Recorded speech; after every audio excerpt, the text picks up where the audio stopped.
Mumbai Urja Marg Private Limited, a subsidiary of Sterlite Power, is setting up a 2000 megawatt additional transmission capacity from Padgha till Kharghar in Mumbai. This is likely to increase the overall capacity for Mumbaikas as far as power is concerned, and is also expected to bring down the power tariff in the long term. We have with us Mr. Pratik Agarwal, who is the Managing Director of Sterlite Power, to talk to us about this project, the challenges they face, and how it's going to help Mumbai in the long run. Welcome to NDTV Profit, Mr. Agarwal. Thank you very much. So take our audience to this project. We can see that it's in the hilly terrain, and we also understand the choppers were used and a lot of other uniqueness about this project. Talk to us about it. So, maybe I'll start by talking about the importance of this project, right? Mumbai, as we all know, is the financial capital of our country. Mumbai's power consumption is growing at close to double digits every year. And today Mumbai consumes at peak 4,500 megawatts, right? So that's a large amount of power. And one of the challenges in Mumbai we've seen recently is that the number of load shedding and power outages have gone up quite dramatically in the last 3 to 5 years, including even in South Mumbai. And sometime around 2020, we had a very large power outage in Mumbai. So this is happening because Mumbai doesn't have enough import capacity. Mumbai produces very limited power. Only 1/3 of the power they consume is produced within Mumbai, in Trombay and Dahanu.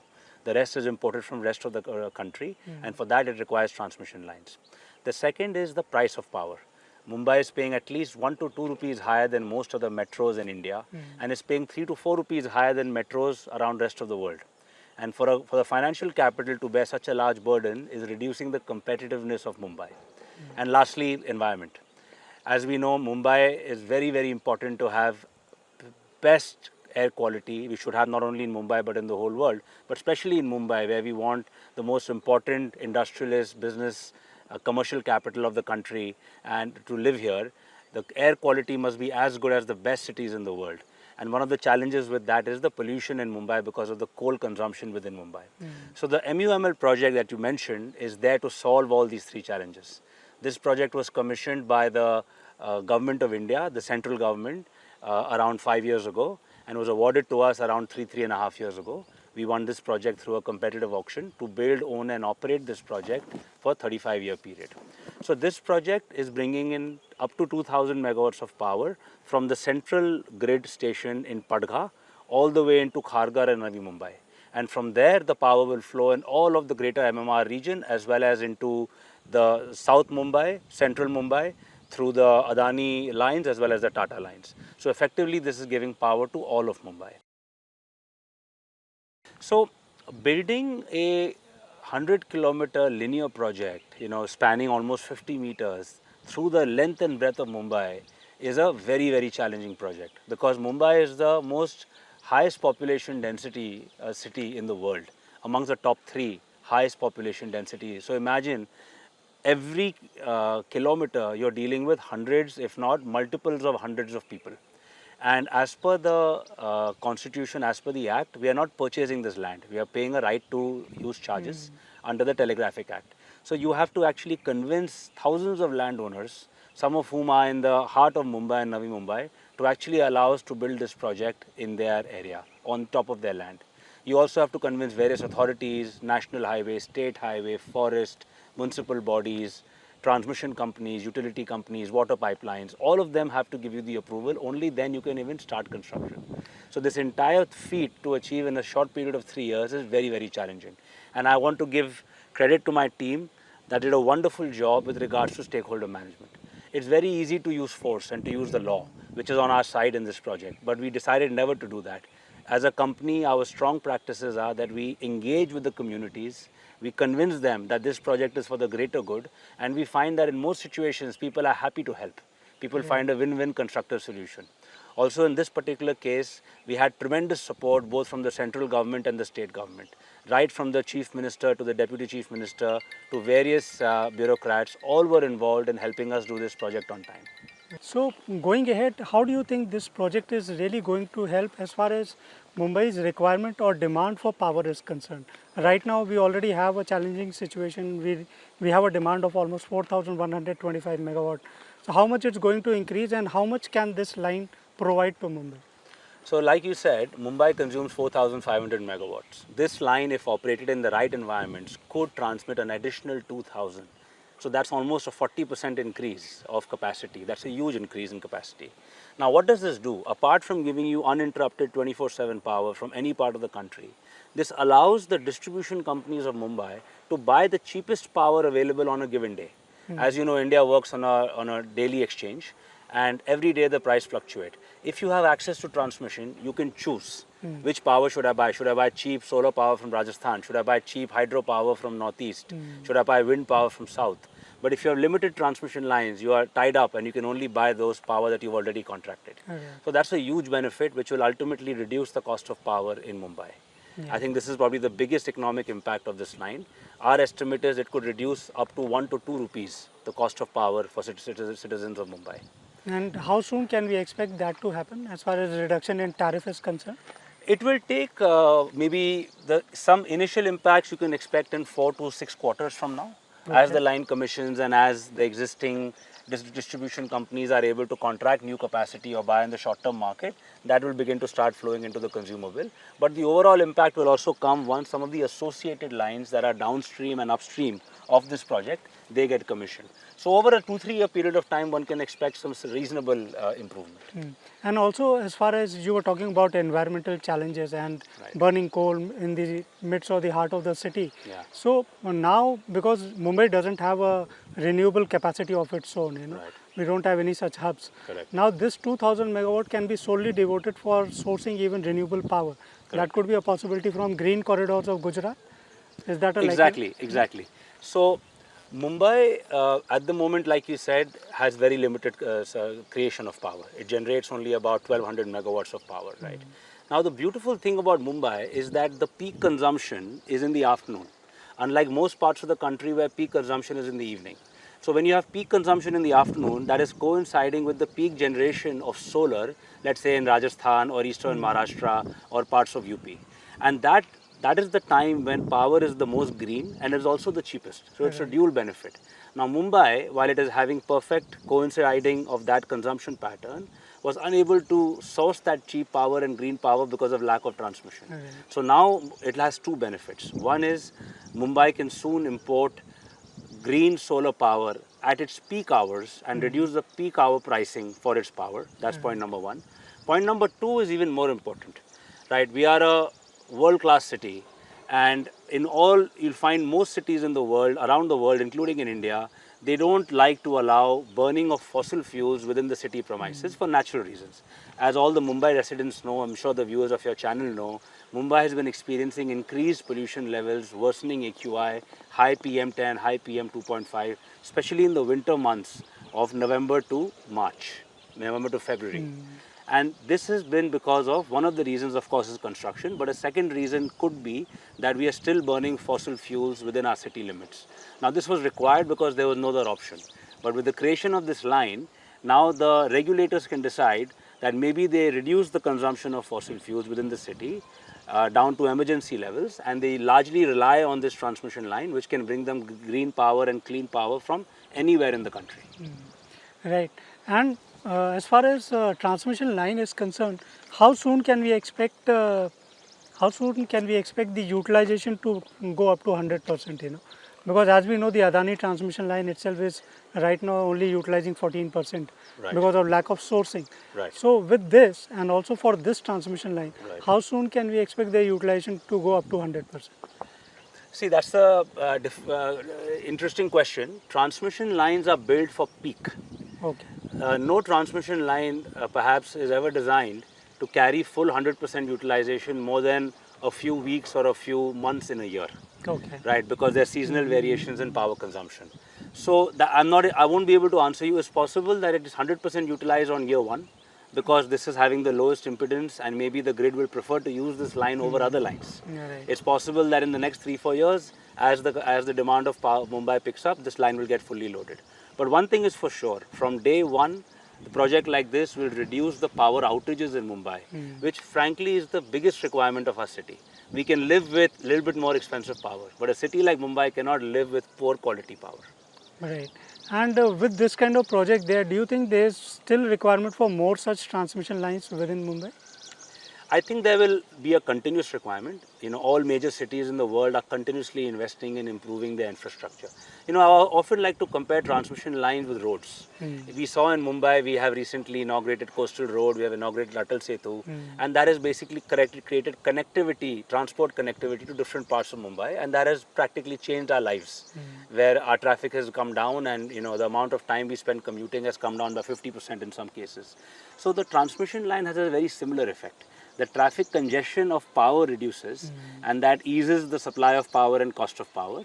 I think for this, continuous investment will be required. I think downstream of this line, which is within the limits of Mumbai, an upgradation will be required.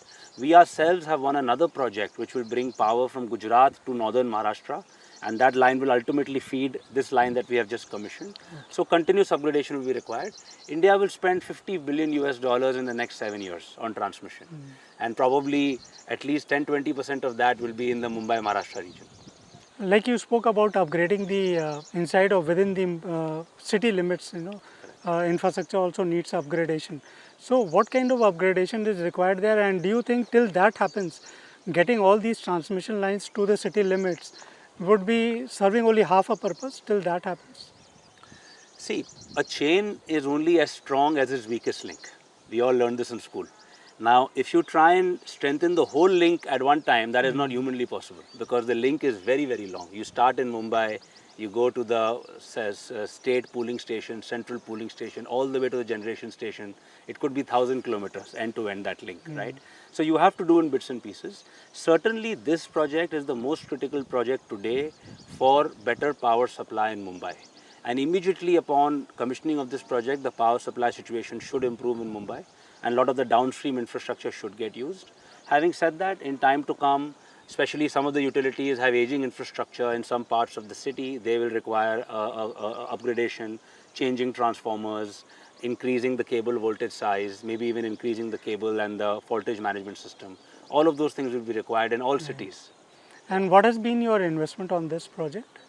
So we don't disclose investments, but the investment has been more than 2,000 crores on this entire SPV, which also includes not just the Mumbai project, but also a small part in Gujarat and a small part in Northeast. Okay, and as coming to Sterlite Power as such, because you are a major transmission player, do you think, or rather I would like to ask, as far as your cable business is concerned, transmission business is concerned, where do you see the major part of focus going at for this next 2 or 3 years? So in the power related businesses of our group, we have several verticals. I'll talk about 3 of them. One of them is the power transmission vertical, where we are a build, own, operate company, and we take power transmission on a 35-year concession basis. This business is growing very fast. Like I said, India will award close to 2 to 3 lakh crores of transmission opportunity just in the next few years. And all of that somebody has to win and somebody has to bid. So currently our company is executing about 15,000 crores of projects, and we plan to increase that in the coming months, right? Second is our cables and wires and conductors business. In that we are currently at about 6,000 crores revenue, and in the EHV segment we are in the top 3 in the country. That is another product which we are selling to 40 countries around the world, and our desire is to go into higher end EHV products, as well as eventually into the highest end of the value chain, which could also include submarine and HVDC products. So that's number 2. And number 3 is Serentica, which is our round-the-clock renewable energy company, and there we are giving round-the-clock solutions to large hard-to-abate factories like aluminum, steel, cement, data centers, and giving them a true renewable energy solution, which allows them to use this as their primary solution. So of the 3, in terms of revenue breakup, if you can tell which one is your major player, where your focus is, and also if there is any plan of listing Sterlite Power in coming future. The cables business is a revenue-oriented business. It's a large business. Our transmission company and our renewables company, they are an asset-oriented business. There the revenue is not that big, but the EBITDAs are quite big. I would like to say all businesses are quite big. They are in the multi-billion dollars in value and in assets, all of the 3 businesses, and all have marquee investors. Our renewable business has a large US private equity, KKR, as an investor. Our transmission business has the Sovereign Wealth Fund of Singapore, a GIC, as an investor. So to your question on IPO, we have recently announced a demerger of our of Sterlite Power Transmission into two entities. One is the manufacturing business for cables and conductors, and second is the transmission BOT business, which has this project. So potentially we can consider a listing of our cables and conductor business because there are many existing listed players. So moment the demerger is done, we will appoint bankers, we'll go through the entire process, and then when there's the right advice and the right price and the right valuation, we can consider a listing. But at this point, we don't really require any third-party capital. We are virtually debt-free in that company, and we have many options of capital available to us. So we are looking to grow that business, maybe double it in the next 2-3 years' time. But any timeline which you have looked at as far as IPO for the cable business is concerned? We will consider in the next 6 to 18 months. That's next 6 to 18. Yes. One last question on as far as the outlook for the transmission sector. You already said $50 billion of transmission bids will be coming up or tenders in India alone. Plus, are you also looking at abroad international operations where you would like to bid for EPC projects? So in our transmission BOT business, which is different from EPC, there we have a large presence in Brazil. In Brazil, we are currently about $1 billion of projects. About 70% is operating and the rest are under construction. We have been a significant player in that market. We have not chosen to grow much in the last 3-4 years. These are projects we have won in the pre-2020 era. Okay, yeah. I think today we find that there is such tremendous growth in the Indian markets. Let me tell you that India is the largest greenfield transmission market in the world. Largest greenfield transmission market in the world. And being a large player with a dominant presence in this market, it doesn't make too much sense for us to divert our attention into other areas.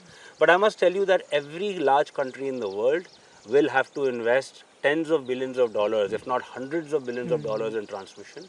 And I think the Indian way of doing transmission, which is called TBCB, tariff-based competitive bidding, which is also somewhat prevalent in Latin America, is the most successful way. And India is leading the world in terms of the way it builds transmission, the way it engages the private sector, and the way it builds at speed. Right? We are building projects in India in roughly 3.5 years. The same projects will take 10 years to build in the United States. Is there any specific reason why you only stuck yourself to Brazil in international operations and never looked at, say, US? As you already said, it takes a lot of time in Europe and Northeast or Far East. So see, transmission as a business is actually, if you look at most of the world and look at history, transmission is a government-owned monopolistic business. And very few countries have had the vision to open this business up for private sector. The two parts of the world that have been doing this for a long time, the longest is Latin America, which is Brazil and Chile, Colombia, and second is India. And now new countries are following India, like Australia has recently done it. So for us, when we wanted to expand, it made imminent sense for us to choose the other market that has privatized transmission. And that's how we chose Brazil. Thank you very much for talking to NDTV Profit. It was a pleasure talking to you, and it was very comprehensive information that you shared on transmission sector. Thank you. Thank you so much. My pleasure. Thank you.